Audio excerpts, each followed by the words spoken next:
Good morning, everyone, and thank you for coming today. It is the Suwannee River Water Management District Governing Board meeting and public hearing. We are available on YouTube, and it is open to the public on YouTube. It is October 14th, 2025, 9 a.m. And at this time, we'll call our meeting to order. If everyone would rise for invocation and pledge. Father God, we thank you for this day. Lord, we ask that we could just promote good in this country over evil. Father, there's a change, there's a turning in the world now. We need to pray for all our leaders, that they have the strength to stand on what's good and moral. Father, I pray over this meeting today, Lord. I pray for the staff that's prepared the materials, this board that will assimilate the materials. Father, I ask for you to guide us in Jesus' precious name. Amen. Amen. I Pledge allegiance to the flag of the United States of America and to the republic which stands one nation under God, indivisible, with liberty and justice for all.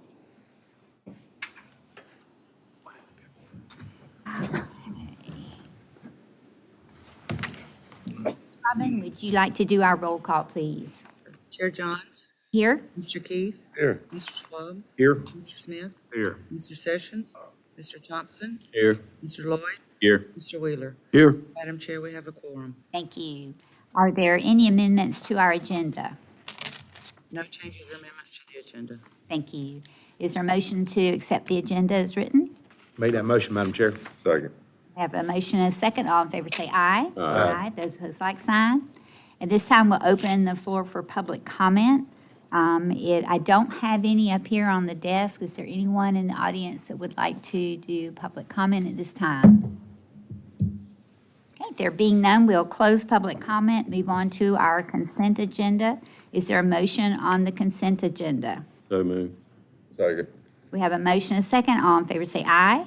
Aye. Those opposed, like sign. Motion carried. All right, the next item that we have on our list is our hydrologic conditions report. We need Morning, some Madam rain, Chair. by the way, so kind of, help Yep, us. that's We right. need some rain, so kind of help us on here. Yes, ma'am. I hate to be the bearer of bad news for the past month, but I'll go through this.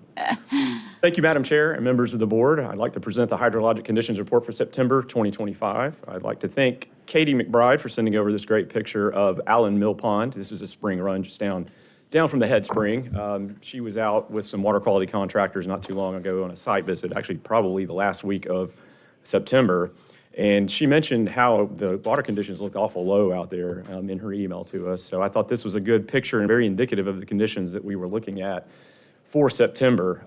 But my thanks does go out to Katie. I think it's a great photo and definitely a great way for us to start our hydro report for September 2025. All right, district-wide average for rainfall for September 2025, we had a rainfall average of 2.1 inches. That's pretty low. That's about 62% less than that long-term average of 5.5 inches. There we go. We did increase our deficit from about 7.2 inches at the end of August by moving that window of time forward. We lost about 6.5 inches of rainfall for September 2024 and only picked up 2.1 inches for September 2025, therefore increasing our deficit to 11.6 inches for the past 12 months. Looking at the map, that 2 to 3 inch range does encompass the district-wide average for the month. And I wanted to point out that most of the rain in September was really in the lower part of our district. That less than average amounts, the 1 to 2 inches in dark blue, and then the very light blue, the less than 1 inch, saw a lot of that up here, even including Live Oak. It was very dry up here for September, less than 1 inch in the light blue color. We saw that also in Columbia, Baker, Union, Bradford, even down into lower parts of Levy County as well. On the flip side of that, 3 to 4 inches of rainfall in that orange color. That red color has 4 to 5 inches of rainfall. And then we did have some areas with more than 5 inches of rainfall. Levy County had a large area of that. Over into Alachua, into Columbia, Dixie County, and then over in Taylor as well. They all showed more than 5 inches in certain spots in that pink color.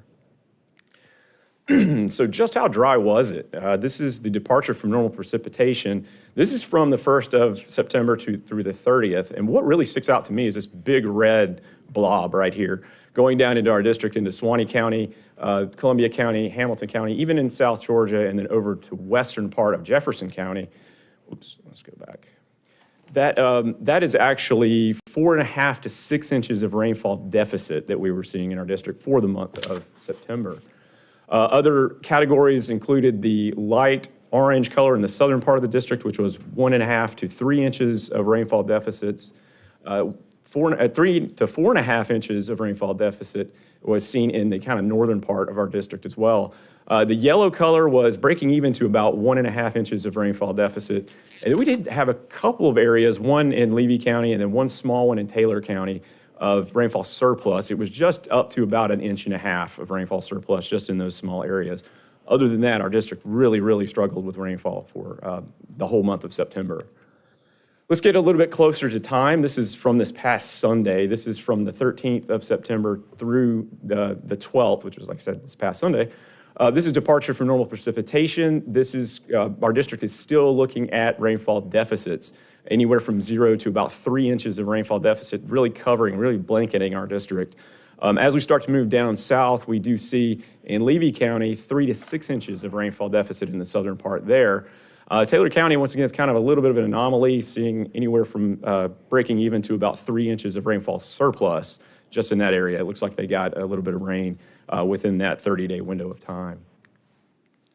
Stream flow conditions for September 2025 really was kind of mixed bag here. We had most of our river gauges were in the normal, that 25th to 75th percentile. Finn Holloway had that to begin the month. Branford did as well. Ellaville, White Springs, and Fargo. Had a few other ones. Alcilla, Lamont, Econfina, and Steinhatchee all began at the beginning of the month in the normal range, but ended in the below that 10th to 25th percentile. We also saw that at Withlacoochee at Panetta and Rock Bluff as well. Looking over at the Santa Fe, they began and ended the month in the below normal, that 10th to 25th percentile. And looking at Fort White, unfortunately, was seeing flows in that much below normal, that less than 10th percentile, as was the Alapaha at Statenville. A lot of this gauges in South Georgia showing the same drops as well that we were having in our district. So the dry weather from September really starting to affect the stream flow conditions. This is the upper Florida and aquifer levels. This is the end of August. I wanted to show this to compare with September. What we were seeing in August was above 90th percentile for a few wells in Levy County, Dixie County, and then we had one in Lafayette. Most of our wells were in the 25th to 75th percentile in that light blue color. We also did have some wells that were in the 10th to 25th percentile over in Jefferson County, one in Columbia, and one in Union. Fast forward 1 month, we're seeing a little bit of a degradation. We're seeing a lot more of this 10th to 25th percentile among our wells, especially over in Jefferson County, Madison County, Lafayette County, Dixie County, Gilchrist down into Levy, Columbia, and Union, even one well over in Suwannee showing 10th to 25th percentile. A lot of our other wells, though, are in the low end of normal, that 25th to 75th percentile in that light blue color.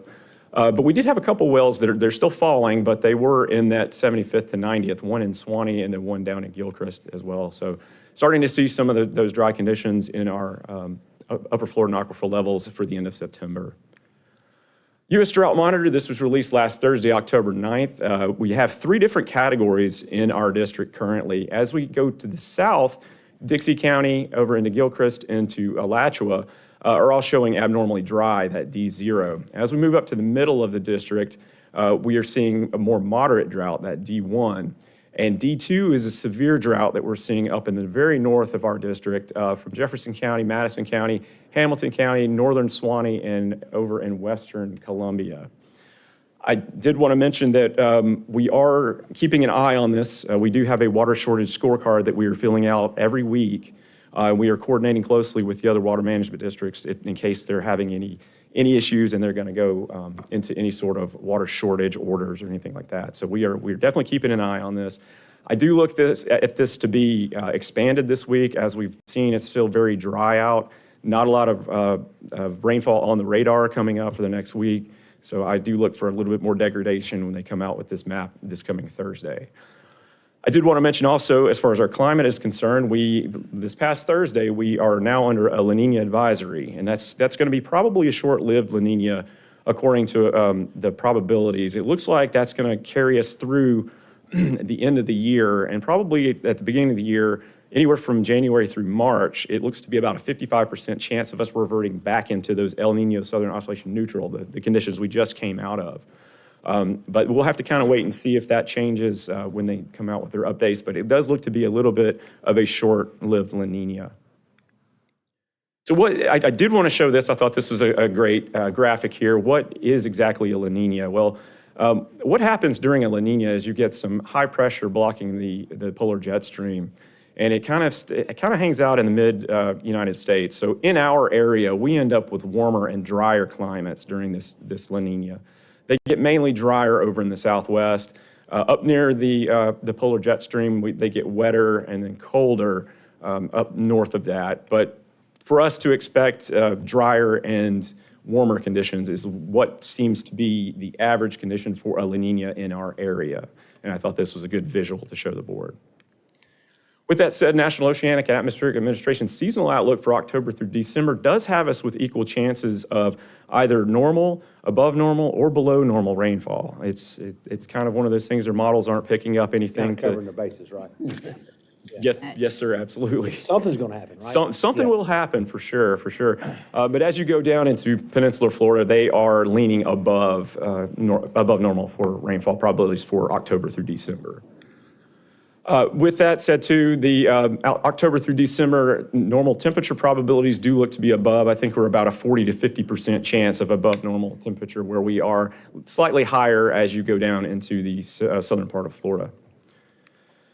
All right, so Atlantic hurricane season update. This is for, we've already had a total of 12 named storms. This past storm from this recent storm was named this past weekend, Lorenzo. Looks to be going to turn out and go back into the Atlantic, kind of similar to what some of the other storms have done this year.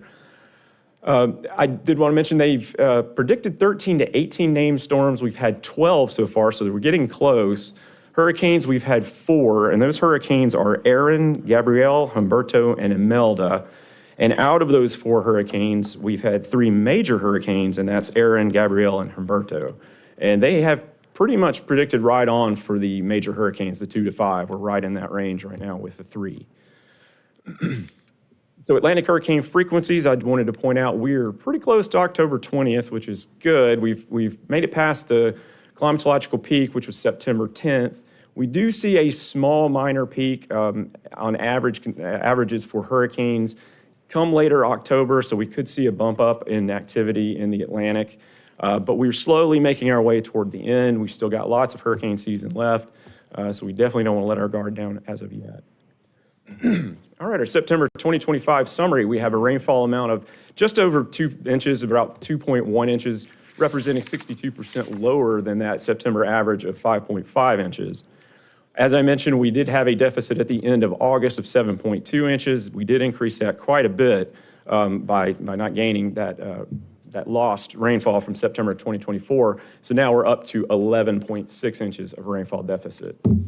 District-wide upper Florida and aquifer levels did fall quite a bit too. They went from the 50th percentile in August to the 39th percentile, and that's due to a median level decrease across our monitored wells of about 0.6 of a foot for the month of September. As I mentioned, we are under a La Nina advisory. These La Nina conditions are currently present. They're favored to persist probably till the end of the year, maybe the beginning of next year. We will have a transition back to El Nino Southern Oscillation neutral conditions from about a 55% chance anytime from January to March 2026. So it looks to be fairly short-lived. As I mentioned, we've got 3 categories as far as the U.S. Drought Monitor is concerned. Abnormally dry, kind of in the extreme southern part of the district. Middle part of the district shows moderate drought, and severe drought up in the northern part of our district as of this latest update for last Thursday. And finally, we've had 12 named storms so far in the 2025 Atlantic hurricane season. Out of those 12 named storms, 4 have become hurricanes, and 3 of those hurricanes have become major hurricanes. Madam Chair, with that, I'll take any questions that the board may have.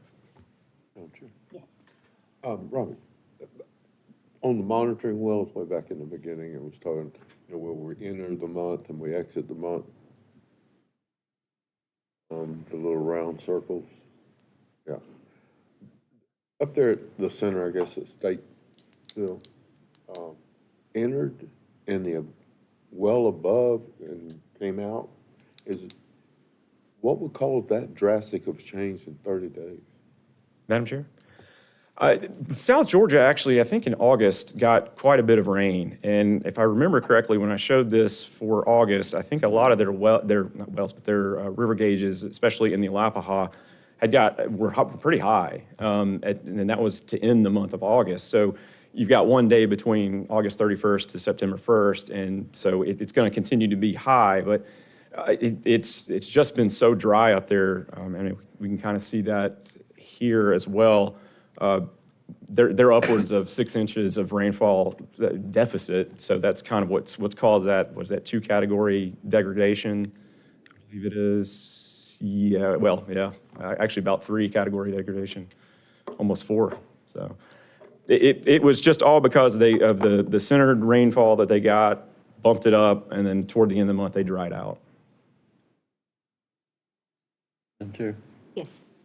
Bobby, have you peeked into this month as far as what, I know when you drop off the month of October and we pick up the month of October's rainfall, we're obviously not getting any now. Hopefully we'll get some before the end of the month, but are we looking at another huge deficit next month? Last October, did we get a lot of rainfall? Or have you looked that far ahead yet? Madam Chair, I may have a bonus slide actually I could use. I can give you the average. Yeah, here we go. Anticipating that question, so he put So- it outside, isn't he? Madam Chair, if that's okay. Way to go, Big Daddy. So typically, these are the historical rainfall averages that we typically get. As I mentioned, the 5.51 inches is what we get normally for September. 2.8 inches, or 2.9 roughly, is what we get in October. That's our average across 1934 to 2024. So it's been, was that 98 years roughly? We typically don't get a lot of rainfall in October. This is our dry time, our driest time, if you will, from October through December. A little bit drier. We do peak a little bit in March, just due to some of the frontal boundaries and stuff that we have come in. And then we dry out again in April and May. But we are for sure leaving our wettest months behind, for sure. Well, for the last 2 years anyway, we have received ample rainfall through, unfortunately, hurricanes. I don't think any of us would look forward to having a hurricane just to get the rain, but Yeah. it's going to be probably difficult then to make up that deficit, historically looking at the rainfall amounts going forward. Yes, sir, that's correct. Yeah, I don't want any storms as much as anybody else, but I mean, maybe some Gulf stuff coming over us, kind of dropping a bunch of rain, that would be nice. But we do for sure need to get something to recharge with this, especially with over an 11-inch rainfall deficit for the last 12 months. Madam Chair. Yes, If I may, that's right.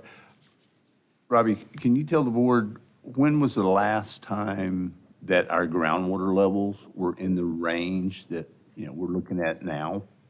And I only ask this because we discussed it last week. Madam Chair?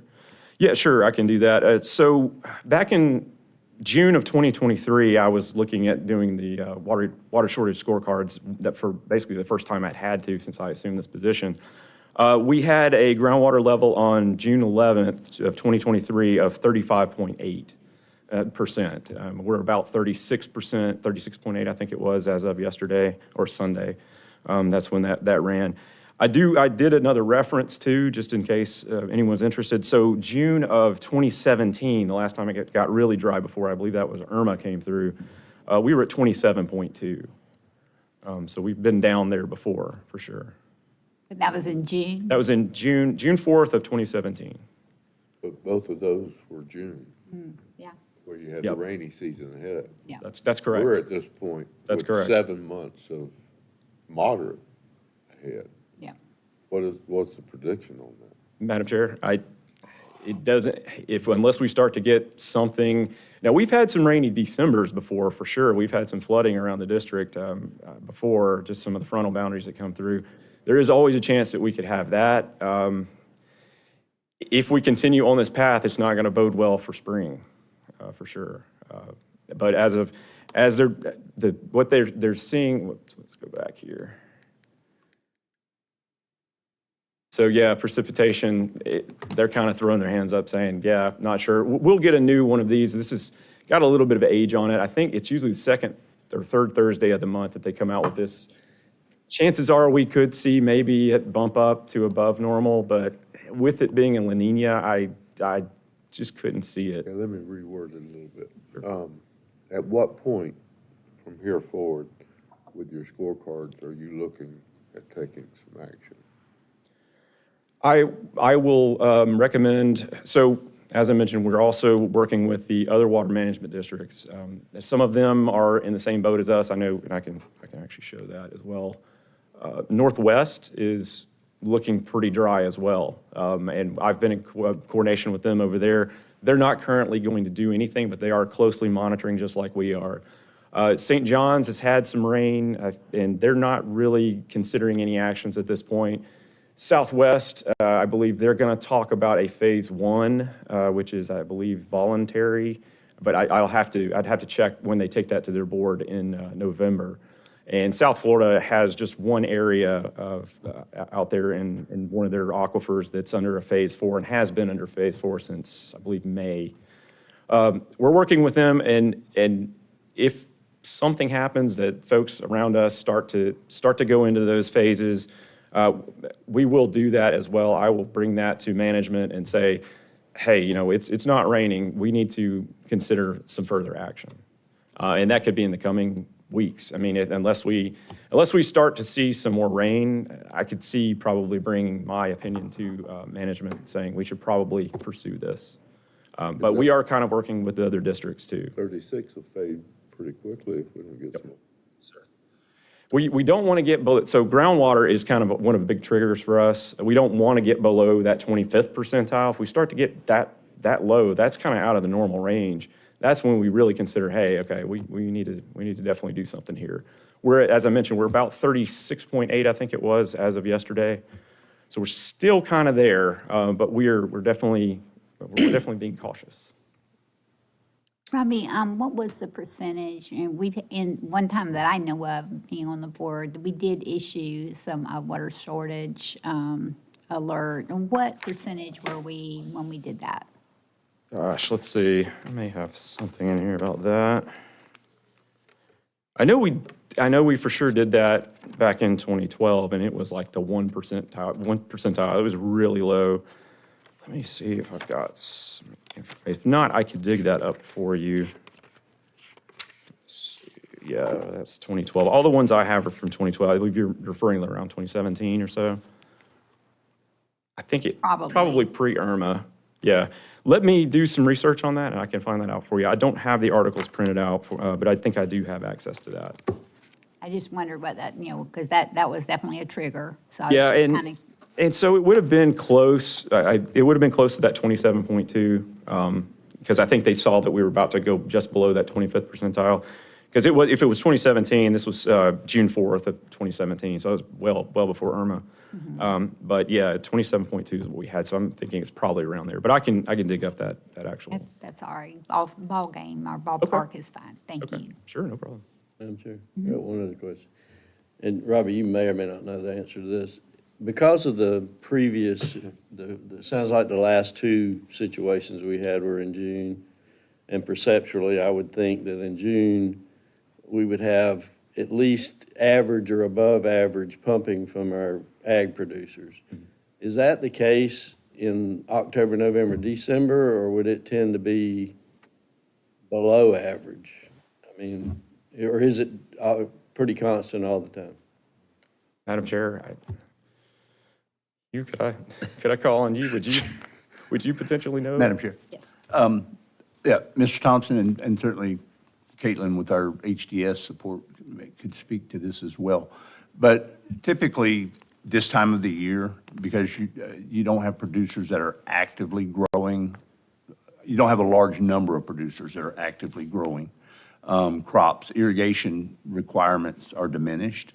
You do have some, particularly dairies, that are growing, forage crops that may need to irrigate as well.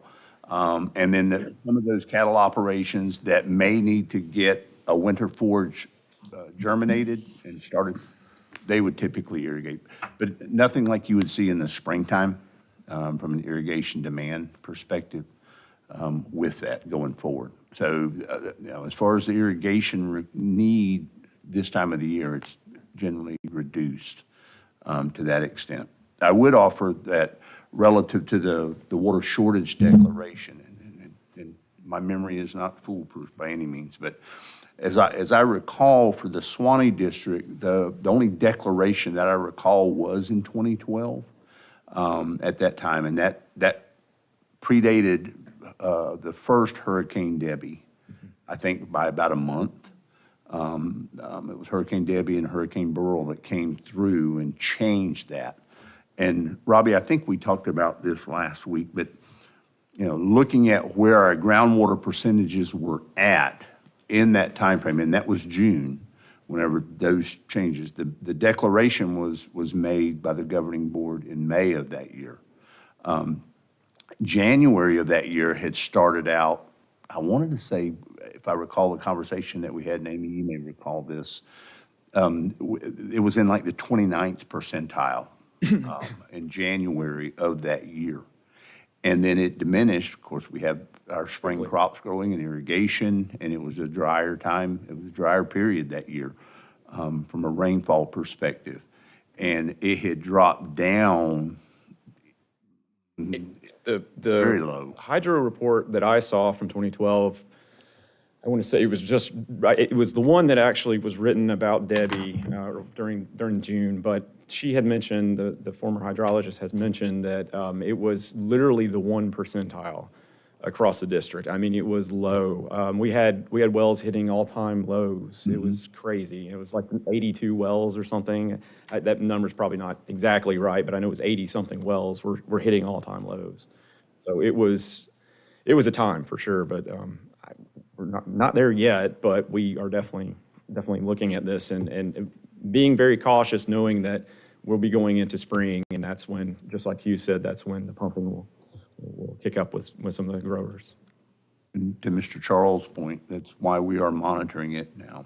I spoke with the director at St. John's last week about where we were at with this, and I know in 2017, I recall Tom Mearkey was here then in a position, and I know that we were having conversations at that time with St. John's, and they were in a drier condition then, as I recall, than where they're at today. Yes. For that time period. But we were having conversations about the monitoring that we were doing, and the districts were preparing to issue a water shortage at that time, whenever Irma came through and alleviated that problem. And like Robbie, I'm not wishful for a hurricane to come through, but it would be nice to have some rain ahead of these fronts that are passing through.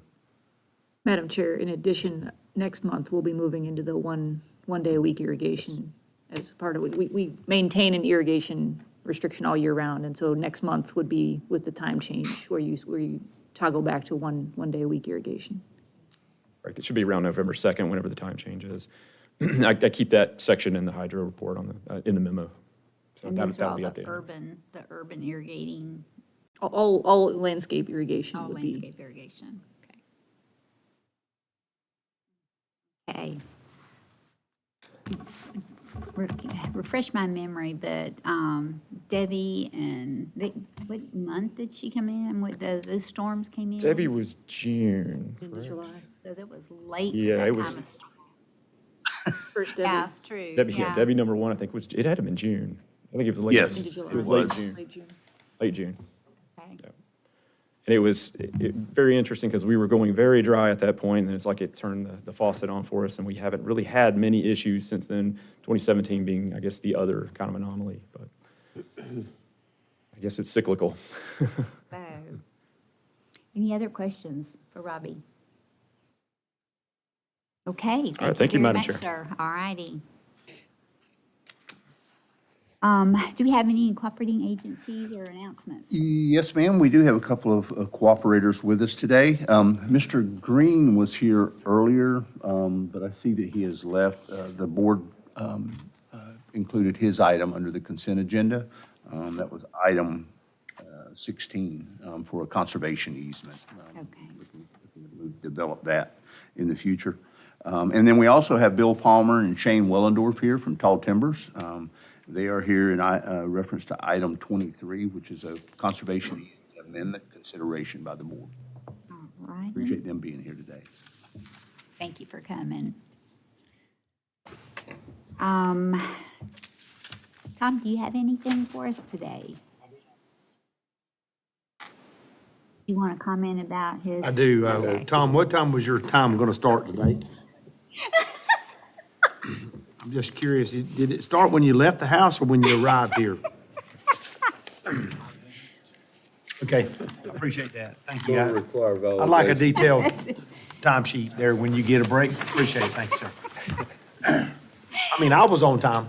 I mean, we about traveled the same distance. I mean, I'm a little bit further south of you, but I mean, you know, got up early this morning, got here on time. It's all right. Fed the dogs before I got here too. I mean, you know, took care of chores. We appreciate you being here, sir. Thank you. Absolutely. Hi, Tim. Good morning, Madam Chair, members of the board, those in attendance. For Business and Community Services, you'll find 5 items on this morning's agenda. Those will be items number 9 through 13. Item number 9, 12, and 13 are informational items. Item number 11 was approved by way of the consent agenda, so thank you for that approval. And then item 10 will be the only item that we have for your consideration and approval this morning. I would like to say that our Chief of the Office of Administration, Mr. Ben Glass, he and his wife became proud parents on Monday, October the 6th. So he is out for a little while taking care of his wife and baby. So I'll cover his items, and we'll start with item number 9, the facilities update. As you could see when you walked in, this project continues to move along quite nicely. The contractors are doing a good job.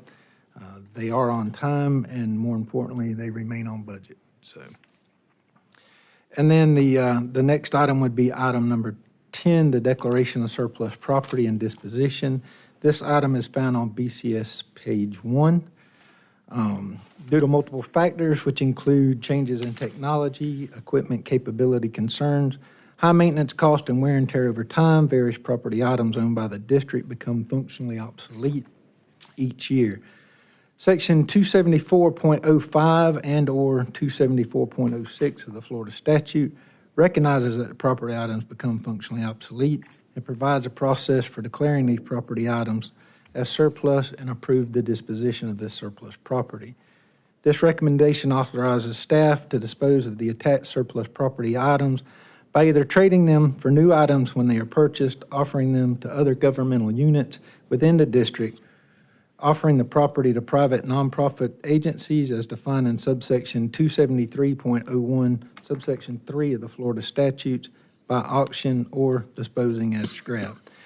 There are 2 items listed on the attached certification of surplus property, both of which are older file cabinet units. One is a master plan file and the other is an archive file. They are at the end of life use for the district. We do not have a need for them, and it's my understanding that the Suwannee County Historical Society has expressed interest in these items. So our recommendation would be to declare the attached list of property items as surplus and authorize the staff to dispose of these property items in the most cost-effective means authorized by Section 274.05 of the Florida statutes. Is there, I do have a question. okay. So those filing cabinets were 1980 and 81 models, so is the Historical Society going to put them in a museum, or what are they going to do with them? I understand they have a need for them, sir. Okay, I was just curious. I mean, you know, that's kind of a relic where I come from. That was, though, that's pretty awesome that we got that much use out of them. That's really good. Absolutely. Yes, sir. I'll make the motion, Madam Chair. All right. We have a motion and a second. All in favor, say aye. Aye. Those opposed, like sign. Motion carried. Thank you all. And this time I'll ask Leroy Marshall to step forward. He has a new employee to introduce, and I think he has a report for you. Good morning, Madam Chair, members of the board. I am very pleased to introduce a new employee. Armando, if you will rise. Armando started working for the district yesterday, and he is an engineering specialist in the Office of Environmental Permitting in the Resource Management and Projects Division. He earned his bachelor's in mechanical engineering from Florida Polytechnic University this May. Armando was actually born in the Dominican Republic, and he and his family immigrated here to Kissimmee when he was 12. He became a U.S. citizen in August of 2023. In his free time, he enjoys running to keep himself in shape and watching sports. So if you, Mr. Armando Ruiz, as our new employee. Thank you. Glad to have you. Other than that, Board, I wanted to give you guys an update on our FEMA program. On October 1st, we stopped taking comments from the Wakasasa watershed flood risk review.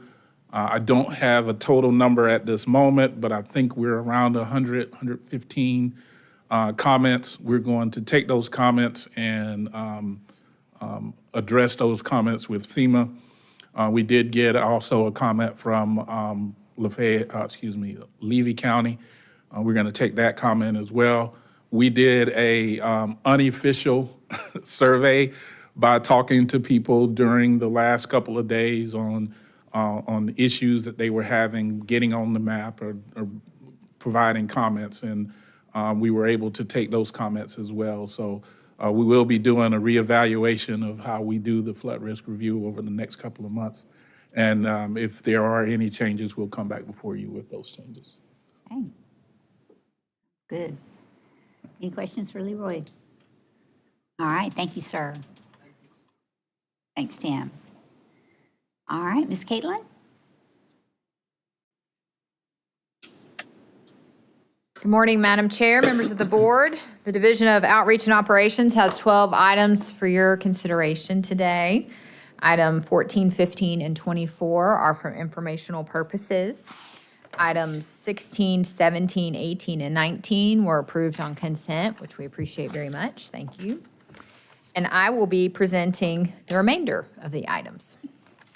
All right, let's get started. On OPS page 26, we have the first item for your consideration today. This is the approval of Resolution 2025-13, authorizing the conveyance of a portion of 203rd Road and its associated boat ramp located within the district's Peacock Slough and Telford Spring Parks tracts within Suwannee County to Suwannee County.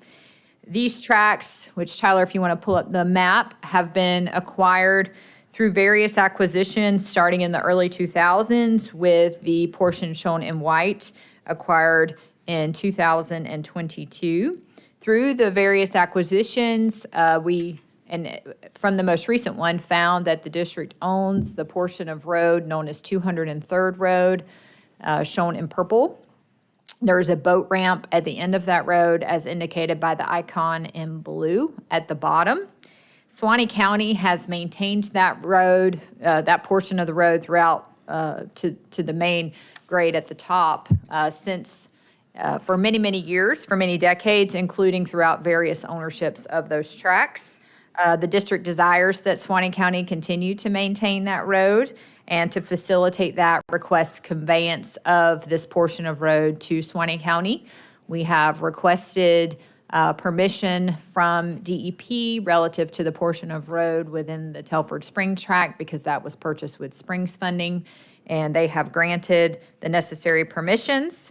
The conveyance is consistent with Florida statutes that you see listed in your memorandum, which authorizes transfer of district land to other agencies where it's found to be in the public interest. Certainly, the county continuing to maintain this road and keep it open to the public is in the public interest. The Lands Committee approved this conveyance in September, and therefore staff requests that the board approve Resolution 2025-13, authorizing the conveyance of 203rd Road and boat ramp within the Peacock Slough and Telford Springs Park tracts, Suwannee County to Suwannee County. I've got one question. The area that's outlined in the white, Is that all of that getting transferred, just the boat ramp and the road? Just the road and the boat ramp. And there may be a small associated parking associated with the boat ramp just for safety purposes, but no, the property in white just is to show that it's a separate track from the Peacock Slough track. Any other questions? No, ma'am. All right. I Is make there- a motion, we approve that resolution. Second. We have a motion and a second. All in favor say aye. Aye. Those opposed, like sign. Motion carried. Thank you very much. The next item for the board's consideration today is Resolution 2025-14. This is the sale of of one river lot known as Santa Fe Oasis to Mr. David Weaver in Gilchrist County. The Santa Fe Oasis lot in Gilchrist County was purchased in April of 1998 using Save Our River funds for $4,000. On May 12th, 2020, the parcel was approved by the board for surplus. On June 6th of this year, Mr. Weaver made an offer of $12,550 for the parcel. Upon receipt of his offer, the district conducted an analysis of comparable sales and found the offer to be reasonable. In September, Mr. Weaver executed a contract and submitted a bid offer of 10%, all subject to board approval. The sale has been noticed on the district's website and in the local newspaper pursuant to Section 373.089, subsection 3 of Florida statutes. The property will be sold for no less than the appraised value or $12,550, whichever is greater, pursuant to the statute. And as with most of these sales, the buyer is responsible for all costs associated with the transaction. The surplus sale includes deed restrictions on the parcel to prevent future permanent development, but allows for an open-sided pole barn. Mr. Weaver is aware of these restrictions and has accepted. With that, staff requests the board approve Resolution 2025-14, authorizing the sale of Santa Fe Oasis in Gilchrist County to Mr. David Weaver. Is there a motion? I make that motion. Second. We have a motion and a second. All in favor say aye. Aye. Those opposed, like sign. Motion carried. Thank you very much. Only two more items to go. The next item for you is Resolution 2025-15. This is the approval of two additional river lots, this time in Suwannee County, known as the Santa Fe Springs Lots 14 and 15, to Kurt and Karen Ardeman. The Santa Fe Springs lots in Suwannee County were purchased in July of 1998 using Save Our Rivers funds for $10,000 each. On January 14th of this year, the board, approved these lots for surplus. In August, Kurt and Karen Ardeman made an offer of $10,000 per lot for the parcels 14 and 15. After that offer was received, staff conducted an analysis of comparable sales and found the Ardemans' offer to be reasonable. In September, the Ardemans executed a contract and submitted a 10% bid guarantee, subject to board approval. The sale was noticed in accordance with Florida statutes that you see listed in your memorandum. And as with most of these sales, the properties, or as with all surplus sales, the properties will be sold for no less than the appraised value or $10,000 per acre, whichever is greater. The buyers are responsible for all the costs, and the surplus sale includes deed restrictions on the parcel to prevent future development, which the Ardemans have agreed and accepted. With that, staff requests the board approve Resolution 2025-15, authorizing the sale of Santa Fe Springs lots 14 and 15 in Suwannee County to Alan Kerr and Karen Burns Ardeman. Any questions? Is there a motion? So moved. Second. We have a motion and a second. All in favor say aye. Aye. Those opposed, like sign. Motion carried. Thank you very much. The next item for your consideration is on OPS page 39. This is the approval of an amendment to an existing conservation easement known as the Livingston Place in Jefferson County with Tall Timbers. In February of 1999, the district acquired a conservation easement over the Livingston Place property as shown on the map here in Jefferson County. In April 2025, Tall Timbers requested that the district subdivide a portion of the 9,000-acre property that you see shown in pink on the screen above, which is approximately 1,750 acres, to sell to an adjacent landowner. The conservation easement terms, which were negotiated and agreed to back in 1999, allow for the subdivision of property with district approval. Governing board directive listed in your memo requires that a mutually beneficial amendment has to result in an equal or net increase in conservation values. In addition to, as part of this subdivision negotiation, the amendment will decrease the number of allowable developable properties, or I'm sorry, structures within the amendment. The current easement allows for 12. The grantor, Tall Timbers, has reduced that as part of these negotiations to 3. And so the district has gained a benefit by the reduction in number of developable structures that were present on the property as part of the negotiations, or I'm sorry, at the time the easement was signed, as well as forfeiting any future subdivisions. With that, staff believe that the amendment will increase the net with that, the staff believe this amendment will result in a net increase in conservation value and has met the requirements of the board directive 20-0005. Tall Timbers is responsible for all costs associated with the amendment and have paid for those costs ahead of time. Pursuant to the directive, the executive director may request that we bypass the Lands Committee, which we consulted with the Lands Committee chair prior to this, where a mutually beneficial amendment is in place. With that, staff requests that the board approve an amendment to the Livingston Place Conservation Easement. Madam Chair, I'd like to recuse myself from voting on this amendment. I have a conservation easement with Tall Timbers, and on the appearance of conflict of interest. I am proud to be part of a group with my easement. Thank you. We get with Robin and make sure we get the paperwork taken care of. Thank you. Okay, just a matter for clarification for my purposes, but the structures that we're agreeing to, the 3, taking it from 12 to 3, is that 3 existing structures or is that 3 potential new structures? I'll defer to the landowner. Existing. So there were a potential of 12 structures at some point. That you're just giving up that right or opportunity to do that? Very good, thank you. And those structures are on the remaining portion of the southern portion. Yes, ma'am. Any other questions? So the structures are there. This wooded, or are they going to harvest the timber? What's the purpose? Madam Chair,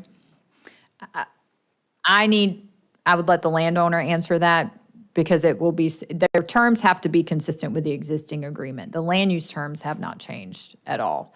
Only the structures and the subdivision terms have changed. And so there are some timber activities. You can see some additional agricultural activities going on, and all of those would have been consistent with what the terms were agreed to in 1999. We've been doing compliance monitoring on this, and the landowners found to be compliant with the terms of the easement. And the structures are existing, so we're not going to have any more footprint. Madam Chair? Yes, sir, we're having a reduction in footprint, 12 to 3, which the district favors. Typically, we like a reduction in structures. And the reason for the subdivision is for a sale of the portion that's in pink. Yes, ma'am, which is allowable in the terms of the easement that they held from the 1999 easement. It was just subject to district approval. Madam Chair, I make a motion, we approve this amendment. We have a motion to approve and a second. All in favor say aye. Aye. Those opposed, like sign. Motion carried. Thank you, Chair and members of the board. The last item for you today, Madam Chair, if I may interject, I'm just going to ask if Tall Timbers would like to comment at this time on, for any clarification or, Madam Chair, members of the board, thank you very much. I just want to thank you, first of all, and let you know that the purpose of the sale is to take those funds to put in the endowment to help run the property in perpetuity. Tall Timbers is very, very excited about this from a research and outreach component for the county, for the region, and for the producers that'll be interested in the information that comes from it. So this kind of goes back to Geraldine Livingston's original dream. She left an endowment that unfortunately was reduced in the previous ownership's time. But this puts it back and allows us to sustain the property, build staff, and not feed hand to mouth, so to speak. So this is very important for our ability to utilize the property. We really appreciate working with staff. They did a fantastic job helping us work through this. Thank you very much. So you guys have been great partners over the years of our ownership since 2012. So we greatly appreciate all the cooperation. Thank you. We appreciate all the work you do as well. Thank you, Madam Chair. Thank you.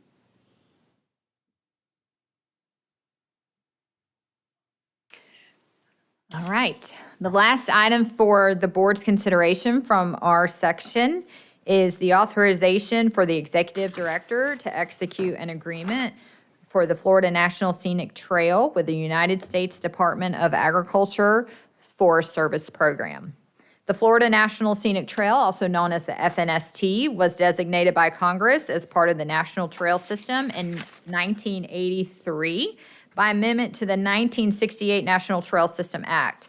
In this amendment, the U.S. Forest Service was delegated authority to build, maintain, manage, and protect the FNST. The FNST is a complex and unique trail and traverses lands of nearly 30 different state, federal, public, and privately held properties. In Florida, Florida Statute 26112, subsection 6, supports the FNST, stating it is the intent of the legislature to officially recognize the Florida National Scenic Trail as Florida's official statewide trail from the Florida Panhandle to the Everglades. The map you can see on the screen here in red, the red line traversing the state is the FNST, which is approximately 1,500 miles, depending on which way you go, around Orlando or down towards Lake Okeechobee. And this memorandum of agreement before you today updates previous agreements between the district and the U.S. Department of Agriculture U.S. Department of Agriculture Forest Service. And the most recent agreement was signed in 2015, but expires in 2025. It's the practice of the USDA to write 10-year agreements versus their historical practice of 99-year agreements. And so this is just a normal, routine administrative update to the existing MOA. With that, I'll be happy to take any questions regarding the FNST. You can see on this map here, the portion of the trail which traverses the Water Management District. There's approximately 139 miles that cross district lands of the FNST. With that, I'll take any questions. Madam Chair? Yes. Caitlin, have you traversed this trail across the district's land to make sure that it's in proper order? No, sir, I have not. That question would be better suited for Lorna Radcliffe, our land management chief. Unfortunately, she is not feeling well today. Madam Chair, but we work with the USDA and volunteer groups to ensure that the FNST is open. People are very passionate about the FNST and its conditions, and so we work with the volunteer groups and with the USDA to keep that trail open and maintained. The district does not incur any additional cost associated with having this trail on its properties. Madam Chair, in some of Lorna's presentations, I do recall the volunteer groups taking care of these trails and realize that she's also very passionate about it too. Madam Chair, she is, and she is a hiker herself. I of which am not. Are the trails well marked? I mean, or how does the public access a map for the trail? And are they well marked? Are they all paved? Do they use the railroad right-of-ways that have been acquired? I can answer a few of those questions, and one of them I'll have to follow back up with you. So maps associated with the FNST are readily available, and folks can find those online or request them in print. So the Florida National Scenic Trail is well mapped, and that is available to the public, just given its history and how long it's been in place. As far as the markings, that would likely be specific to the area. I know that The groups are very diligent in keeping those blazes on trees marked and evident because people need to know where they're going. And the trail is typically evident when you're transversing portions of it. It's an open part. For as much as possible, they like to travel along the river and the waterways, and so you can see them. They are not paved typically. There may be some portions. I'll have to ask and find that answer out. But given hurricanes and other weather events regarding the markings, I would say that it's intermittent as maintenance comes and goes, that they'll update the blazes. But you could have a situation where there's a lot of impacts from a hurricane where those blazed trees fell. And it would be, as Amy Brown likes to say, a choose-your-own-adventure scenario. But the maps are easy to follow. Okay, good deal. Is there let's see, we need a motion. Yes, ma'am. Made that motion, Madam Chair. I have a motion and a second. All in favor say aye. Those opposed, like sign. Motion carried. Madam you. Chair, members of the board, thank you so much, and that concludes our items today. Okay.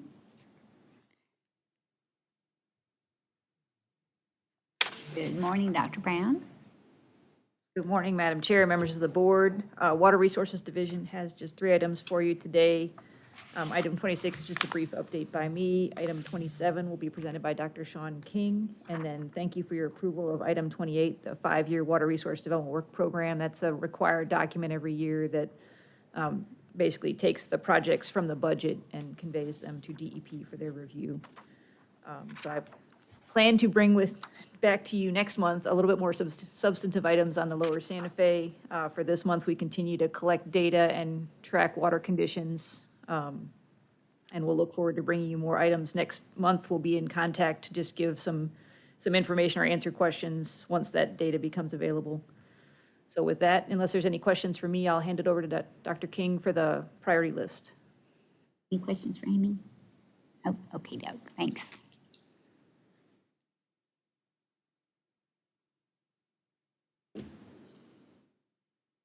Right. Well, good morning, Madam Chair, members of the board. So today, I'm back before you, as I am every year now, for the minimum flows and levels priority list. Just a little bit of background. This is the list that by statute needs to be submitted to DEP by each water management district by November 15th each year. And we are required to lay out at least the next 3 years of the priority water bodies that we intend to be working on for MFL development. And so thank you, Tyler, for pulling up the map here. I did just kind of want to walk you through some of the changes and what our plan is here. I'll start with just those systems in gray, particularly the coastal rivers in the upper Suwannee. Those are all systems that have adopted MFLs and are not subject to reevaluation at this time. The systems in the light blue color are the ones we want to keep working on and complete in 2026. That does include the lower Santa Fe and Ichetucknee rivers and Priority Springs. If you'll recall, that MFL work has been reevaluated, but the rules can't be adopted until the recovery strategy rules are also ready for adoption. And that all gets done at the same time by statute. But hopefully those will be able to come off next year. I think you'll hear more from Amy about that next month. We also have the upper and middle Suwannee River segments on there. Again, we've largely completed a lot of that work now, and that would be then potentially in a similar category as the Santa Fe. We still haven't done the full status assessment there, but I think the intent's to kind of get the Santa Fe done, and then we'd be working with DEP and St. John's to bring those to completion as well. The ones our staff have been particularly focused on right now, let's see, are these 4 springs here. So we've got, which one is that? That's Falmouth, Lafayette Blue, Peacock, and Troy. Those are the 4 outstanding Florida springs on the Suwannee that we've been working on that I shared some information about a few months ago.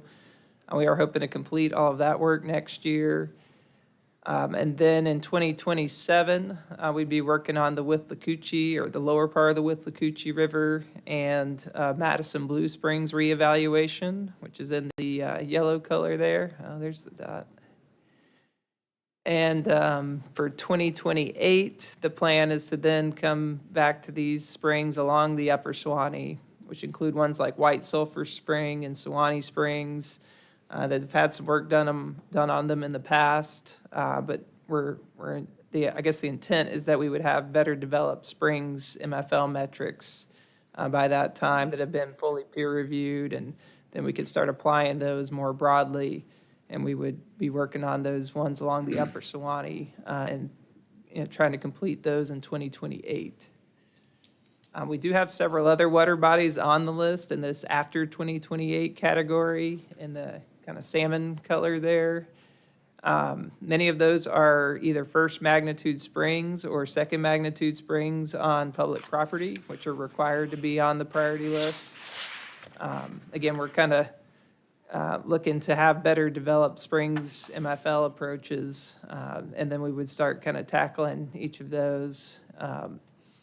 Hopefully be able to knock quite a few out at once we get to that point. Other than that, we do have the upper part of the Withlacoochee and Hardy-Rossiter Spring still on the list there. We have a reevaluation of the Wakasasa River and Levy Blue Spring. And you can't see it on here, but we've included several of the springs along the Santa Fe as well for reevaluation, again, once we have those better developed springs MFL approaches.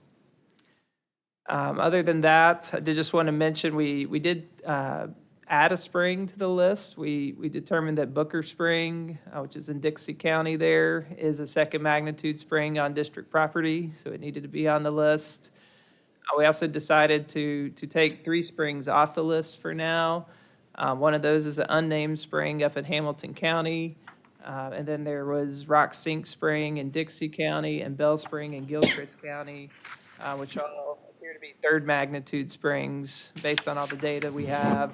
And, we can always come back to those in the future, but for now, we felt like we had enough other springs to prioritize in these areas, and we'd focus on those. And those MFLs should help protect these other springs as well. I think that covers the updates for this year. And I could take any questions at this point or go ahead and read the recommendation. Thank you. How does the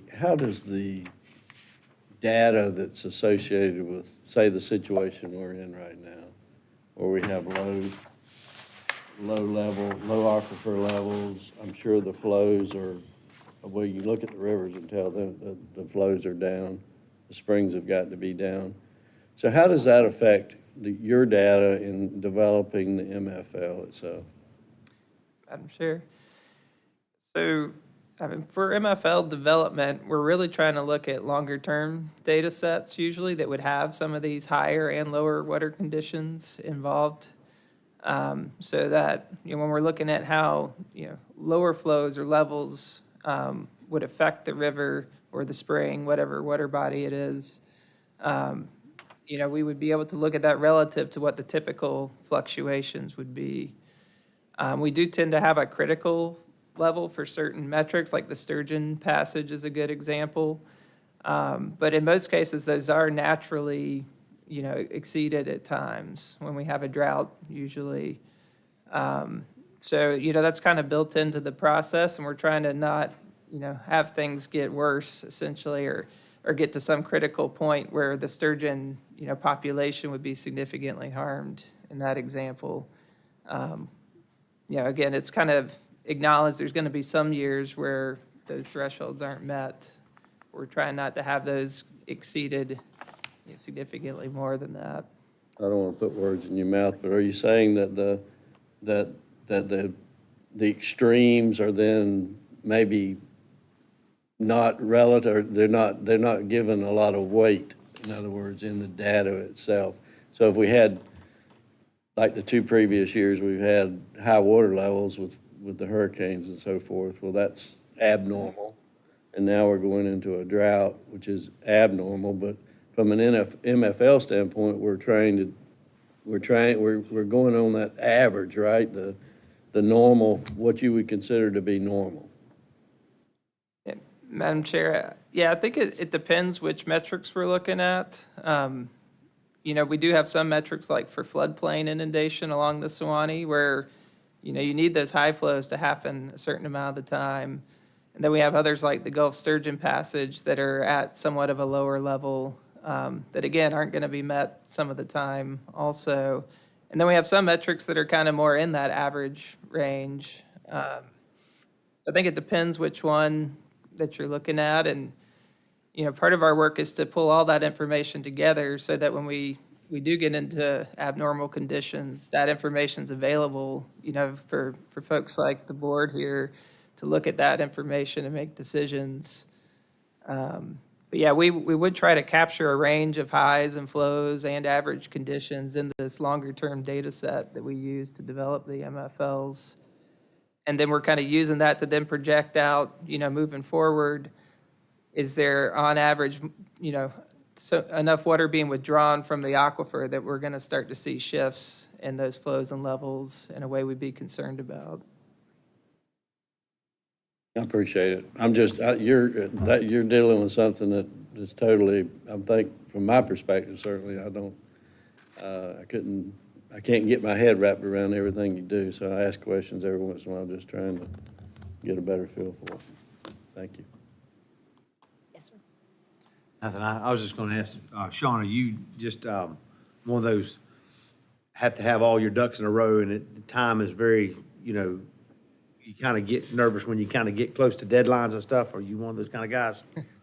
Madam Chair, yes, I do try to meet deadlines So- and have ducks in a row. So in other words, you wouldn't want us to table this until next month's board meeting, 3 days out from the deadline. Is that what you're saying? Yes, if it was up to me, would bring this to you even earlier than. Okay, I figured that. I can just kind of tell by the way you present things. And Sean, I'm gonna do you a favor today. I'm gonna make a motion, right? Okay. That we approve this. We have a motion. Do we have a second? Second. Second. Okay. All in favor say aye. Aye. Those opposed, like sign. Motion carries. That's how much I love you. I'll give you a month and 3 days. I appreciate that very much. Thank you, Sean. All right. We're getting down to the bottom. Hugh.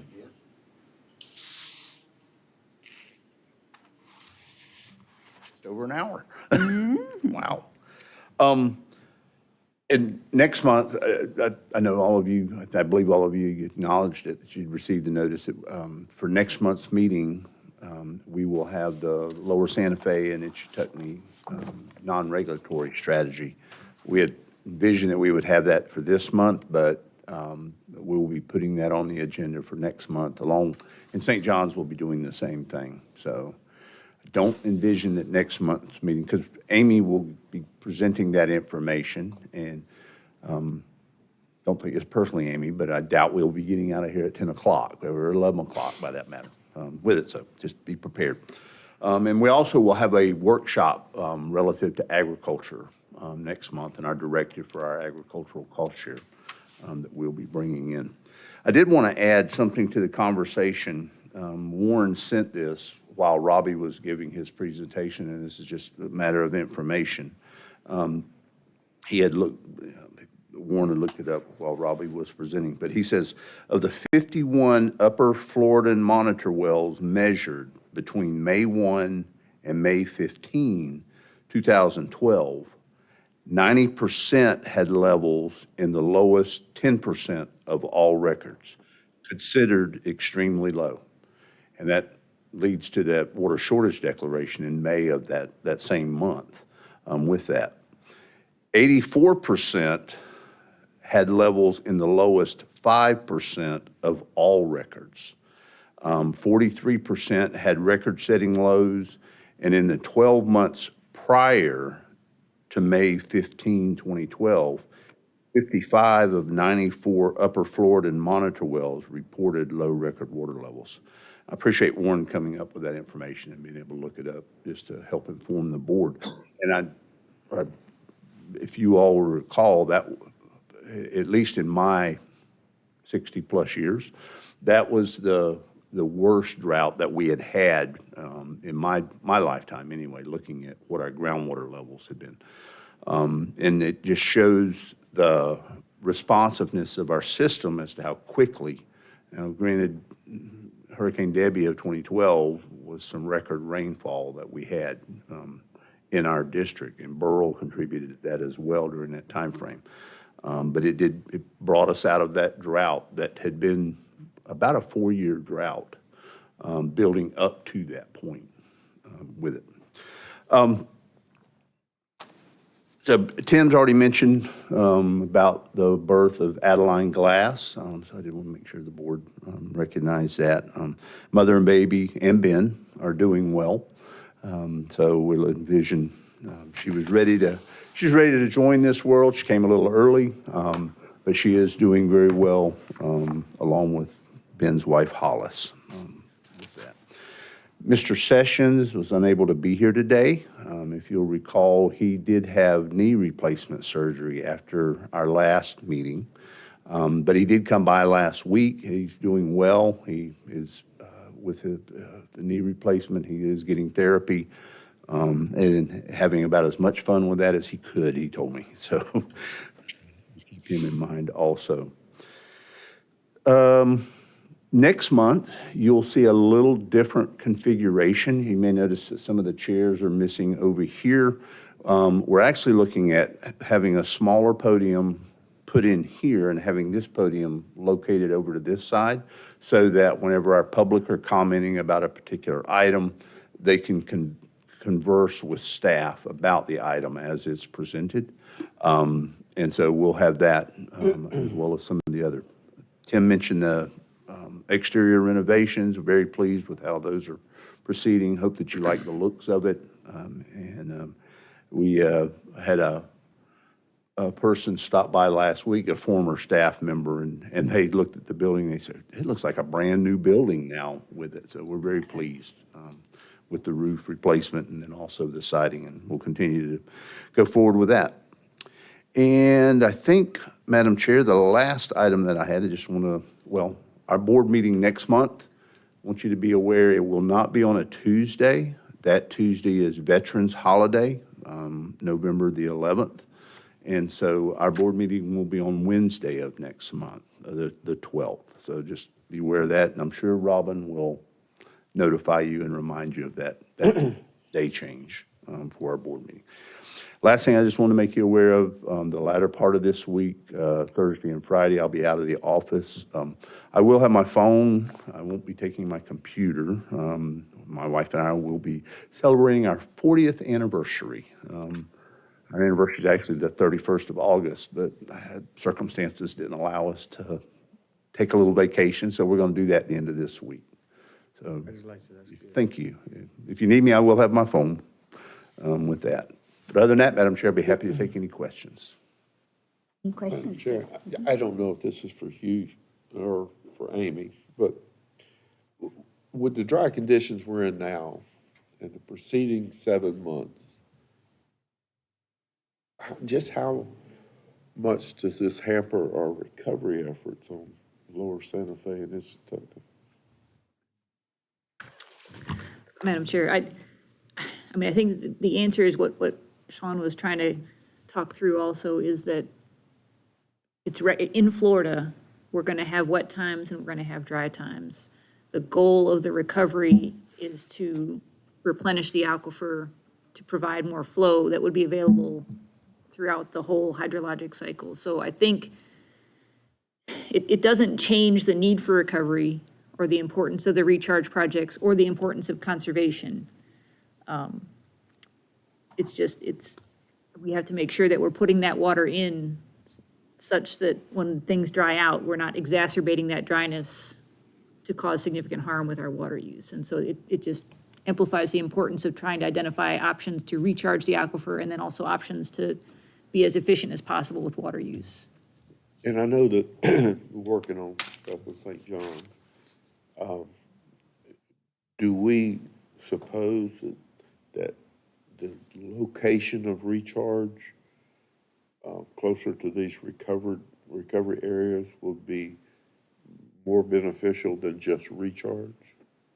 I think we want to try to identify places where we can do recharge that is not so close that it's just coming right back out and not Right. sustaining the aquifers. You have to identify a location that basically is the optimal balance between providing aquifer benefit and not just a benefit of flow at the spring, but then also giving enough flow to that spring to meet its needs. And so that's some of the siting study that you'll hear about that's going to be brought before the board at St. John's in November, would be to really sit down and try to optimize where you're going to want to put the water, because it's, if you put it too close, then you're maybe benefiting the spring, but you're not benefiting the regional aquifer and the regional system. If you put it too far away, then the benefit becomes too diffuse, and you're not getting the water, enough of the water where you need it.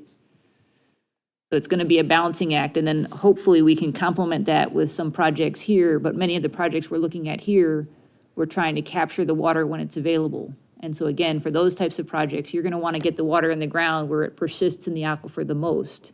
Because when it's wet, people aren't excited about the additional recharge. It's when it dries out that we really want that extra water coming from the aquifer. And so that's where, when Warren's doing these siting studies, he's trying to identify places that maximize the persistence of the water in the aquifer, because we can only capture it when it's wet. Then we want to make sure that it has as much residence time as possible, because when things dry out like this, that's when we need that extra flow. But during these drier conditions or recovery projects, do they receive more damage? I think it's easier to see the importance of the recovery projects when it's dry, but we need to sustain those projects throughout the entire hydrologic cycle. And so that's the piece. We need to get these projects in so that they're in a persistent way. But even with these projects in, there are still going to be very dry years and very wet years in Florida. Just the nature of the types of, I mean, if we look back at when we got our recharge events recently, they're either major frontal systems or they're tropical storms. And so we have these events that come in that provide recharge that are dramatic events. Right. And so I think we just have to think of getting the water back in the ground and the efficiencies and all of that as something that we need to sustain through time. All right, let me reword it a little bit. Oh, dear. Do we have other water bodies potentially dropping their status during these drought times? We got stuff close to? The status of the water body as it relates to a minimum flow wouldn't change. But what you would be able to see is you would be able to see some of the points where you're hitting the critical flows. So for example, on the Suwannee River, where we have not finalized the MFLs yet, we're now hitting the flows where you could go out now and look at the shoal and you could see conditions there that would make it challenging for a sturgeon to pass. We know from looking at the historical record that those happen sometimes. And the question or the threshold that we have to set is the degree to which water use might change the frequency with which you're going to get really dry like that.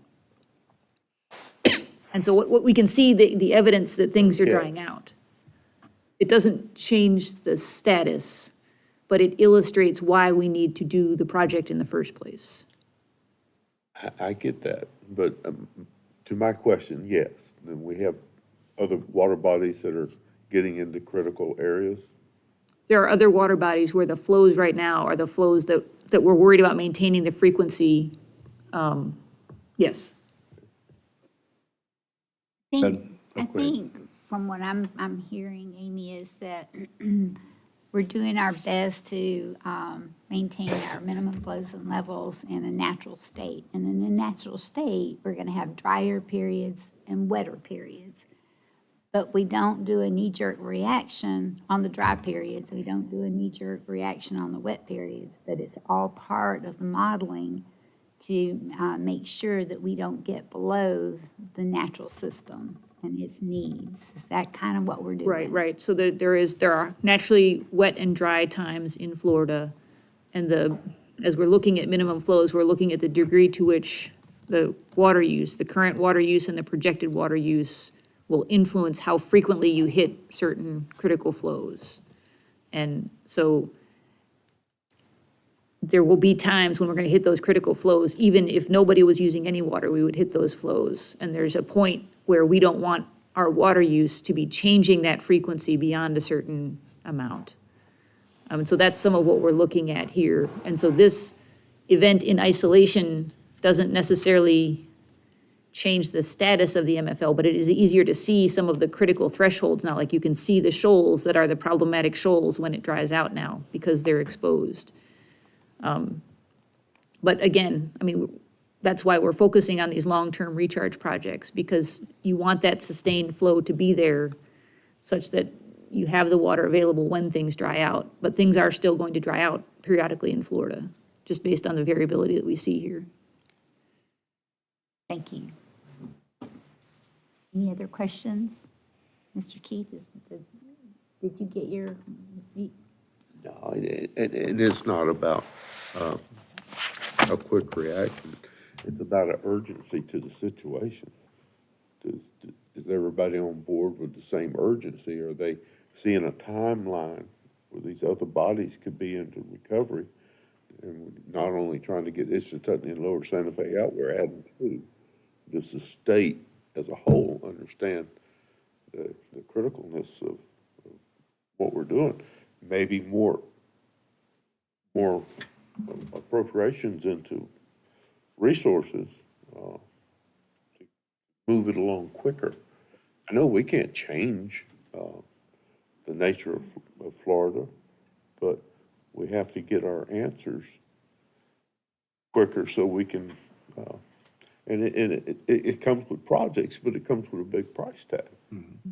So I just wonder if they understand that, you know, when the horse is done gone, don't shut the door now. I mean, are they trying to be proactive in what we do and move this along a little quicker? I mean, God created it, and he did a really good job, didn't he?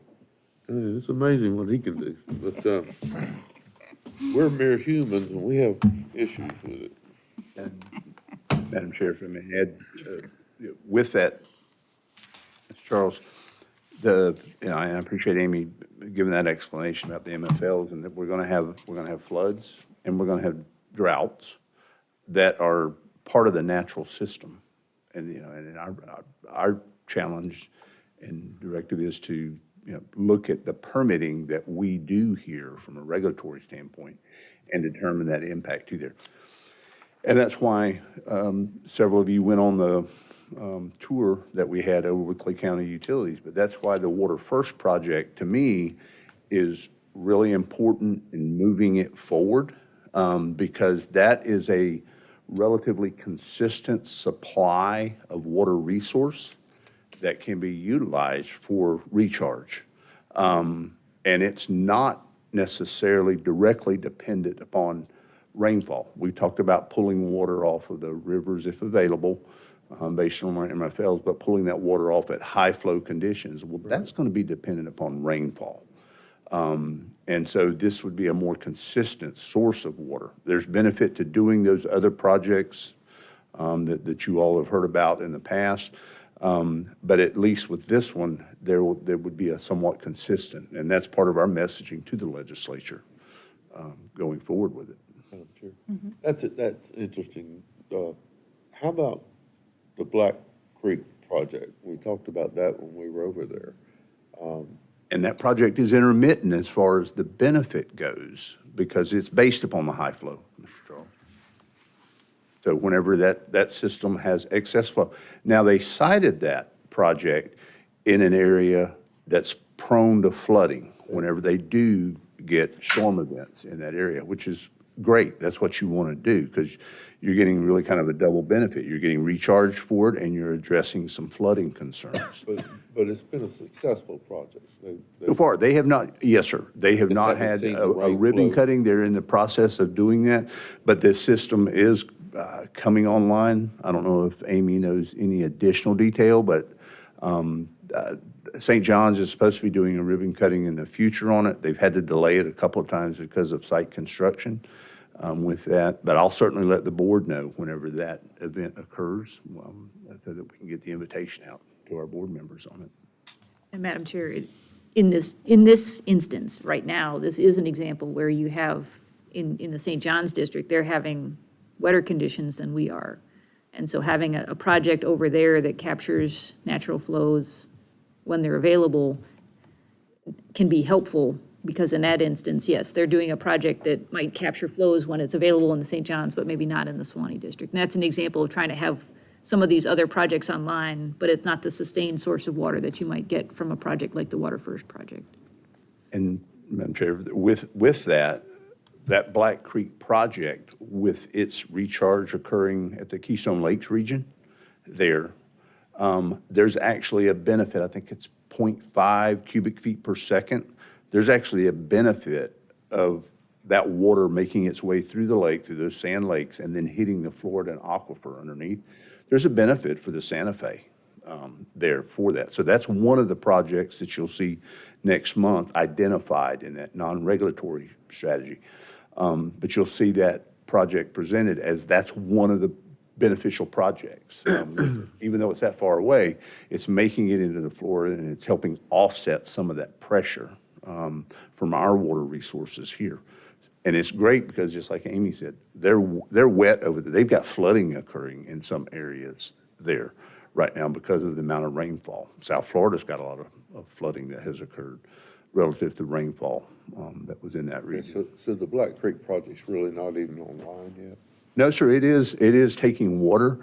I don't believe, it's my understanding that it's not at its full potential right now, but that it is operational to an What's the extent. potential of MGD?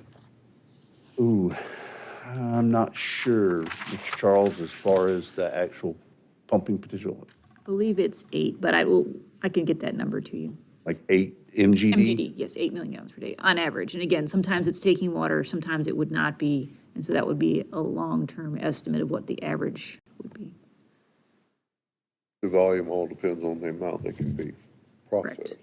The amount that can be processed and the amount of rainfall that they get as to how much Combination. they can actually pull off of that The system. amount that can be taken and then the amount that can be conveyed, both of those would tie into how much they can take. So they could model that project on other rivers. Yes, sir, absolutely. That might, if that project's successful, then that might get us to where we can more direct where we want to recharge for the best benefit.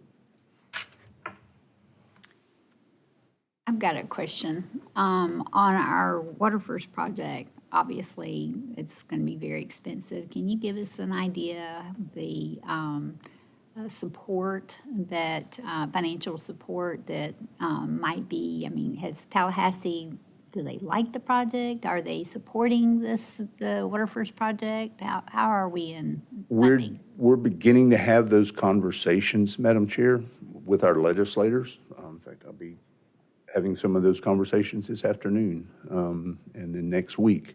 But we are working cooperatively from the state side with the DEP and then St. John's and myself, the district here, to have those conversations, not only with our legislators, but also within our communities to make people aware of that project and what we're looking at from a support perspective with it. The way that it is projected right now is that there would be several cooperators that would, where the funding would come from for it. Certainly the state would play a part, St. John's River Water Management District, the district here to some extent, and then also the utilities at that point. And there may be other private entities going forward based upon the way the rule is written, where if someone needs to buy into an offset, there's potential that they could buy into that project. That's the way the Black Creek project was conducted, in that I believe there were 4 or 5 utilities that paid money into that project with St. John's from a funding aspect. And the state put money into it as well as the district over there. Okay, good. Any other questions for Hugh today? Not really, just clarification though. That project's like 50 MGD, isn't it? The Water First project, right now I believe it's slated at 40 MGD, Mr. Thompson. But there is potential for it to grow, for that amount of recharge to grow, because there are other utilities between where that source water it would be produced, the initial 40 MGD would be produced, and where the recharge points are anticipated to be. There are other utilities that have already inquired about participating in that project, and that would add to the resource available. It's not been, to my knowledge, it hasn't been quantified. That additional part has not been quantified yet.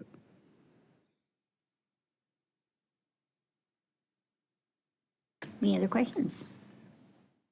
All right. That kind of winds up our agenda. Thank you, Hugh. And do we have a motion to adjourn? I do. I made that motion. Okay, we have a motion and a second. All in favor, say aye. Aye. Those opposed, like sign. Motion carried.